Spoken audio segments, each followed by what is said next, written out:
ค่ะสวัสดีค่ะสวัสดี FC ทางช่องของสงกรานต์นะคะมื้อนี้จะพามาตามแนวทางงวดประจำวันที่1เมษายน69นะคะพี่น้องของเซียนกุดจับนะคะพี่น้องพอดีเพิ่นอยากมาแบ่งปันนะคะกับช่องน้อยๆของสงกรานต์นะคะพี่น้องเพิ่นว่าเลขเพิ่นเดินดีนะคะเป็นเลขคำนวณค่ะพี่น้องเลขคำนวณนะคะเพิ่นให้มาเพิ่นให้ทางช่องอื่นเพิ่นก็ให้มาแล้วค่ะงวดนี้นะคะงวดประจำวันที่1เมษายน69เพิ่นก็มีตัวเลขแนวทางมานำเสนอนะคะฝากไว้นำอ้อมจิตอ้อมใจพี่น้อง FC เพื่อมักเพื่อชอบเลขคำนวณของพอนะคะเพิ่นว่าเข้าดีค่ะพี่น้องในงวดวันที่1เมษายน69จะเป็นตัวใดนั้นเฮาไปรับชมรับฟังเสียงสัมภาษณ์ระหว่างแอดกับพอเซียนกุดจับได้เลยค่ะค่ะสวัสดีค่ะพอครับพอเซียนกุดจับเนาะค่ะครับบัดนี้เฮาอยากเว้าของรัฐบาลไทยก่อนค่ะบัดนี้โอ้ของรัฐบาลไทยก็ได้คือกันค่ะรัฐบาลไทยผมแนวทางของผมมันไม่ได้ซื้อตัวบรุษบทกาลางจิตติดไปเลย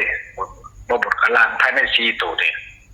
เอฟซีเป็นบมักที่ประกบไปเป็นจับออกให้มาวิ่งเอาในซีตัวที่ว่าเป็นไปเนี่ยนะค่ะเลขซีตัวก็มีตัวเด่นไหนกันเด่น2ตัวแต่บางทีมันก็บ่ใครมาตัวเด่นดอกตัวเฮามักนะเพราะว่ามันเป็นประเด็นมันก็มาตัวนี้มันเข้าประเด็นหมดละแล้วก็ซีเพิ่นนี่เบิ่งเอาบอก FC เพิ่นเบิ่งเอาว่าภายในซีตัวนี่บ่ผมกะลานแต่ว่าส่วนตัวคุณก็มักไปที่แต่ว่าเพิ่นก็มักตัวนี้เฮาก็บอกมันไปสิแหละรัฐบาลไทยนี่เข้ามาจักงวดแล้วค่ะรัฐบาลไทยปีนี้มันเข้าบ่กันเนี่ยปัญหามันคือว่ามันแล่นเข้าหากันเนี่ย2-3งวดแล้วเนี่ยต้องว่าบัดนี้คือต้องการให้จับคู่ให้นะคะให้พ่อจับคู่มาเลยค่ะเพราะว่าจับคือกันถ้าสมมุติว่าเฮาจับไปบ่FC เพิ่นเห็นแม่นบ่ผัดเพิ่นบ่มักที่เฮาจับไปเพิ่นหาจับใส่เลยไม่ได้หาตัวค่ะเขาคือเด่นให้ระหว่างหาตัวเฮาเด่นให้ค่ะค่ะเขาได้ต้องเชื่อเขาเด่นตัวที่ว่ามันสิเป็นอะไรที่ก่อนที่ว่าหาตัว2ตัวที่เขาจะให้ไปน่ะเป็นตัวเด่นน่ะค่ะคือว่ามาแห้งมากมีโอกาสมาหลายกว่า3ตัวถึง5ค่ะนี่นะมันมาเสียช่วงระยะนี้แหละเนี่ยที่บ้านมาเสียเนี่ยที่หาคนมาเสียเขาต้องกันมากวาดข้อกันบ้านส่วนของกระบอกซีนะมันก็บ่เสียดอกค่ะนี่ล่ะมันดีเพิ่นสิได้จับมันบ่ดีเด้สิได้จับง่ายแม่นเลยเขาบ่เคยเข้ากันมันก็บ่เกิดเล่นเข้ากันเห็นไฟ FC เสียนำพอแม่นบ่ค่ะแต่ว่าจะไปที่เลยว่าภายในหาตัวต้องติดภายใน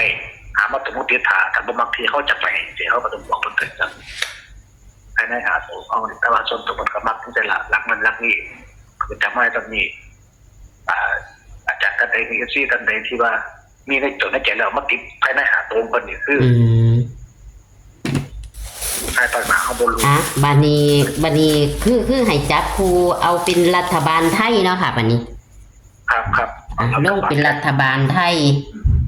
เอาเลขบนนี่มีจังไดค่ะครับบนเลขวันรัฐบาลไทยวันที่1เมษายนเนาะของเป้าแนวทางของผมมันก็มีอยู่9537ตั้งไว้เลย9537ตั้งไว้แม่นบ่ครับแม่นที่ตัวนี้บ่ลุ้น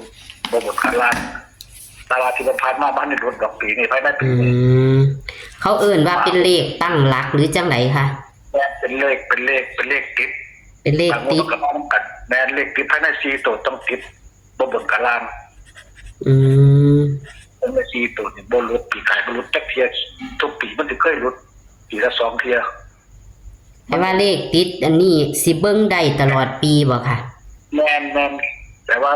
ตลอดปีตลอดชีพเลยว่าง่ายว่าตลอดชีพเลยเลขสุดค่ะบัดนี้จับคู่ได้เลยค่ะบัดนี้จับคู่ก็มี92 72 72แล้วก็ ยังอีก 92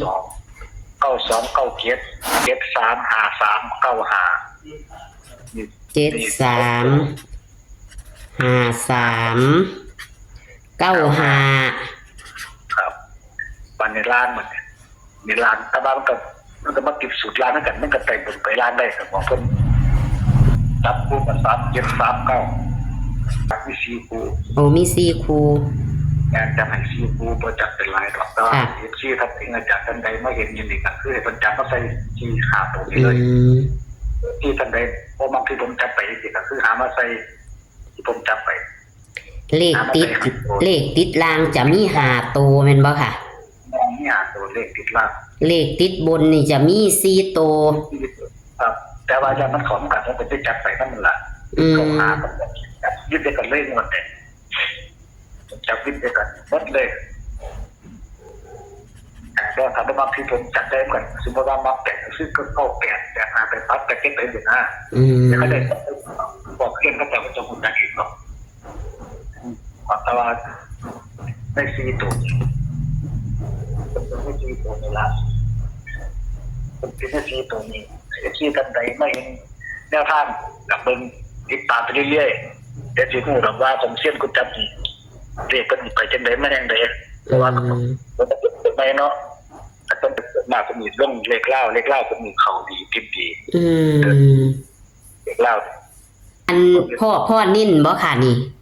นิ่นบ่ส่วนมากนี่มันโดยจากเขาตัวเนี่ยนะแต่ว่ามันใจยิ่งว่าเลขเขามันเดือดด้วยนะถ้านี่แหละตัวของเขาต้องมาประกบหนึ่งค่ะในเรื่องการเลขเก็บตัวนะถือว่าใส่มัน3ตัวที่ห้องมูลละว่า3ตัว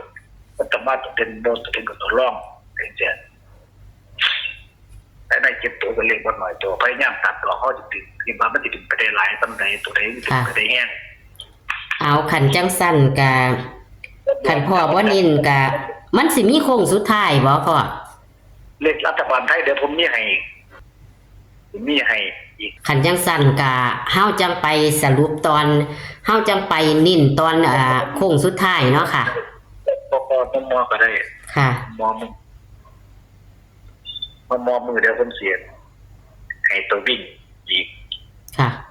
ให้คู่2คู่แต่ว่าผมบ่อยากให้เน้นดอกแล้วผมก็บ่เน้นไปดอกเขามันพลาดหรือว่าเกิดมันเพื่อเข้ากับลบไปก็เลขกับบ่กี่หาง4หางนี่สิค่ะแต่ไทยเพื่อไทยรัฐบาลก็คือแค่6หางเสียอันอยากถามแม่ค่ะพ่อส่วนมากนี่มันจะมาบนหรือลางหลายกว่าค่ะมันหาลังเทียมันตัวนึงมาบนตัวนึงมาลางเสียไปได้ใช่นะทางเทียตัวนึงมาบนตัวนึงมาลางอันที่จับคู่นี่แม่ค่ะมันคัน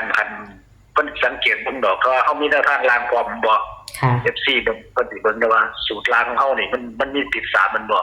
ถ้าเฮามาย้อนใส่4ตัวน่ะตลอดชีพของเฮาเนี่ยสุดตลอดชีพเฮาเนี่ยมันสิมีติด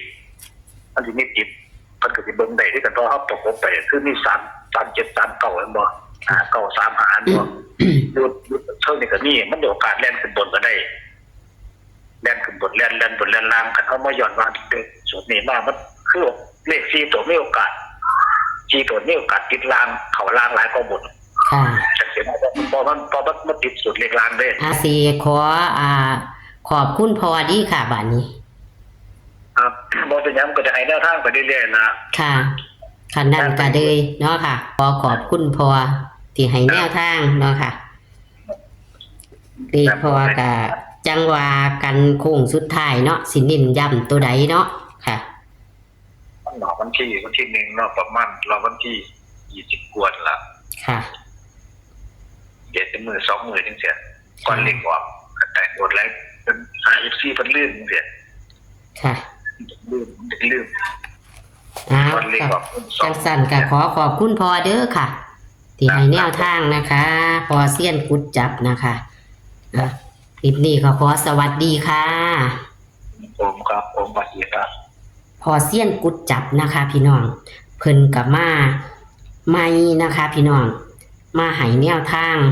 ของวันที่1 เมษายนนะคะ69นะคะเฮากะเบิ่งไปนะคะพี่น้องแต่ว่าเลขเพิ่นกับเขาดีอยู่พี่น้องเลขขามโขงทางเขาดีคักเดี๋ยวจะมานำเสนออยู่พี่น้อง มื้ออื่นนะคะข้ามโขงมื้อนี้เพิ่นให้บนเป็นบนเด้อค่ะพี่น้องลางเป็นลางนะคะบนเป็นบนล่างเป็นล่างนะคะบนเพิ่นให้6หางนะคะพี่น้องแต่ว่าเลขติดเพิ่นนี่บ่พลาดนะคะพี่น้องเลขติดบ่พลาดเลขติดเพิ่นจะมี9 5 3 7จะมี4ตัวนะคะบนนะคะเพิ่นว่ามีตัวเด็ดตัวดังก็เอามาจับใส่นะคะส่วนล่างพอก็มีเลขติด5ตัวนะคะพี่น้องจับคู่ให้4หางนะคะพี่น้องเลขติดมี1มี2มี3มี4มี5เพิ่นบ่ทันได้เน้นนะคะพี่น้องนี่ค่ะคือตัวเลขแนวทางของพอนะคะพี่น้องเห็นบ่น้อนี่ค่ะตัวเลขแนวทางของพอเสี้ยนกุดจับนะคะผู้ใดมักกะจัดผู้ใดขัดกะพานนะคะเพราะว่าเพิ่นพึ่งมาแต่ว่ากะเบิ่งไปนะคะอย่าฝ่าวลงทุนหลายนะคะเพิ่นว่าอ้าวแคปหน้าจอนะคะพี่น้องอ้าวย่ามมื้อคืนก็จะบ่แกล้งปานใดนะคะพี่น้องรู้สึกว่าสลัวอยู่นะคะอ้าวคลิปนี้ก็ฝากไว้ซ้ำนี้นะคะเพิ่นมาใหม่ก็ฝากไว้ในอ้อมอกอ้อมใจคือกันค่ะพี่น้องอ้าวโชคหมานๆค่ะพี่น้องงวดประจำวันที่1เมษายน69โชคหมานๆกับพอเซียนกุดจับนะคะคลิปนี้ก็ขอสวัสดีค่ะ